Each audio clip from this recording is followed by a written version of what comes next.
Life hack time. Let's make some Oreo brownies. So you need some Oreos, a mug, a fork, and milk. All right, let's put my Oreos in here. I put about 7 in here. And let's pour the milk in. Don't pour too much. Get your fork and crush it.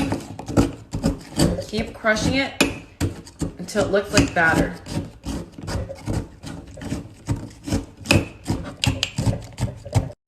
Okay, it should look something like this, kind of thick. Put it in the microwave, and we're gonna put it for 60 seconds. And it should look something like this, and let's test it out. Look at that, it looks just like chocolate cake or brownie.